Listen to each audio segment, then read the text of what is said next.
Bom dia, amigos da Sala 57. Que bom estar falando com você nesta manhã de segunda-feira.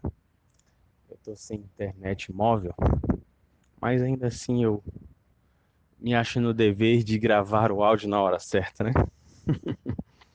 Hoje estamos no livro de 2 Samuel, capítulo 2. No texto de ontem, no capítulo de ontem, nós vimos Davi recebendo a notícia da morte de Saul e Jonatas e o cântico que ele compôs em homenagem a esses dois homens, a esse rei e a um príncipe, ao primeiro rei e ao primeiro príncipe de Israel. Hoje nós vemos Davi sendo declarado como rei de Judá. Davi antes consulta o Senhor se ele deveria subir a alguma cidade, como deveria ser o procedimento dele em relação a agora que Saul era morto e Davi, né, já havia sido ungido rei. Então agora Deus precisava dar a ele a direção de como ele deveria conduzir essa questão. Porque Saul tinha homens que eram fiéis a ele, assim como no exército, como na política, né, naquela época, os homens eram leais ao rei. E tanto é verdade no texto bíblico de hoje que nos diz que um dos filhos de Saul foi declarado o rei, né? O capitão da guarda colocou ele como o rei. Então, Davi fica em Judá, ele ali é declarado o rei e acontece uma sucessão de combates entre a casa de Saul e a casa de Davi, de maneira que o texto diz que a casa de Davi prevalecia. Mas eu estava aqui refletindo um pouco, amigo, sobre tudo isso que estava acontecendo, porque Davi ele só vai ser declarado rei de todo Israel mais na frente, só no capítulo 4 ou 5, se não me falha a memória. Eu não aguentei e fui lendo. A história estava tão envolvente que eu já tô lá na frente. Ai, ai. Curiosidade, né? Mas é, eu fico pensando, será que se Deus tivesse dito para Davi que antes dele sentar no trono, todas essas coisas teriam que acontecer, será que Davi teria aceito esse desafio? Acredito que não, amigos. Eu acredito que não. Deus ele tem uma habilidade extraordinária de nos revelar apenas o que é necessário para o momento. Deus, ele revela apenas o que é necessário para o momento. Você e eu encontramos nas Escrituras centenas de promessas de um Deus de amor, de um Deus todo-poderoso, dirigindo incontáveis promessas para mim e para você, para se cumprirem em nossa vida. E essas promessas, elas passam por todas as áreas da vida do ser humano. Promessas no aspecto emocional, aonde o Senhor promete através de sua palavra nos dar saúde, equilíbrio emocional, psicológico, mental. Nós encontramos também promessas no contexto de filhos, criação de filhos, ou até mesmo em ter filhos como herança, como bênção em nossa vida. Nós encontramos promessas relacionadas aos relacionamentos matrimoniais, sobre a prosperidade, sobre a harmonia, sobre a felicidade, a durabilidade, o crescimento, a maturidade deles.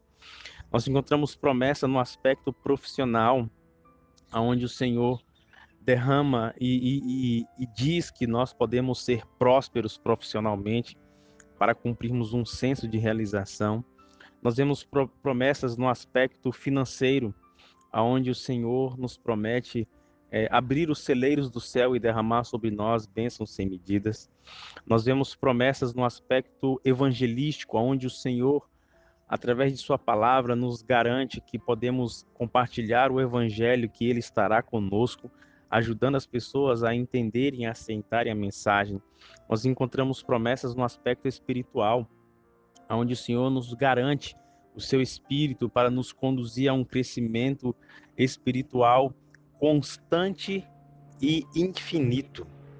Enfim, existe na Bíblia promessas para tudo que o ser humano precisa relacionado à sua vida, porque Deus é um Deus de abundância, é um Deus que conhece todas as coisas e já deixou escrito o que pode acontecer.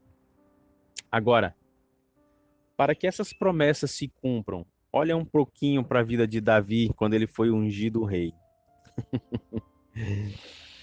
Para o cumprimento de uma promessa, não basta você e eu nos ajoelharmos, orar e esperar que ela vai se concretizar sem lutas, sem desafios, sem esforço. Isso não vai acontecer, amigos. Ao olhar para Davi, antes dele sentar no trono, conta aí, meus queridos, quantas vezes Saul perseguiu, quantas vezes ele teve que fugir, até se associar com os inimigos dele, ele teve que morar mais de anos com os filisteus, ele teve que se fingir de louco, ele teve que fugir da presença de Saul por várias vezes. Agora, quantas batalhas Davi teve que enfrentar antes de sentar no trono? Você percebe? Perdeu aí. Amigos, é muita coisa. É muita coisa. Nenhuma das promessas de Deus vão se cumprir na sua vida sem o esforço necessário. E presta atenção, o meu esforço e o seu esforço não quer dizer que através dele é que as promessas serão cumpridas, para que você e eu não caiamos no engano de que é a nossa força, é o nosso entendimento, é o nosso braço que está comprando ou adquirindo o favor de Deus. Não é isso. Deus faz a promessa e, em contrapartida, você e eu precisamos caminhar na mesma direção, com a mesma fidelidade, com a mesma inteireza, com o mesmo propósito de Deus, para que aquela promessa se cumpra em nossa vida. Eu vejo muitas pessoas que querem as bênçãos das mãos de Deus, mas são infiéis em vários aspectos da vida. Como isso pode acontecer? Não vai acontecer, amados. Não vai acontecer. Principalmente no aspecto, falando isso aqui agora, né, eu me lembro do aspecto financeiro. As pessoas vivem endividadas, vivem reféns de tantas outras coisas, querem que Deus derrame sobre eles bênçãos, mas eles não são fiéis a Deus, percebe? Então, para que você e eu recebamos o cumprimento das promessas de Deus em nossa vida, olha para a vida de Davi e entenda que ela não vai se cumprir sem o esforço, sem a luta, sem a determinação daquele que quer ver materializado na sua vida a bênção prometida de Deus. Antes de Davi sentar no trono, muitas batalhas. Agora, depois de anos daquela promessa, daquele momento onde o profeta Samuel ungiu Davi naquele dia na casa do seu pai Jessé, depois de anos, é o primeiro momento agora onde Davi é declarado rei de Judá, mas ainda não era o rei de todas as 12 tribos de Israel. Ainda havia mais uma parte para que fosse concretizada. E Davi permanece ali, desculpa, íntegro, fiel, obediente, firme no seu propósito de ver cumprido na sua vida aquilo que Deus havia prometido.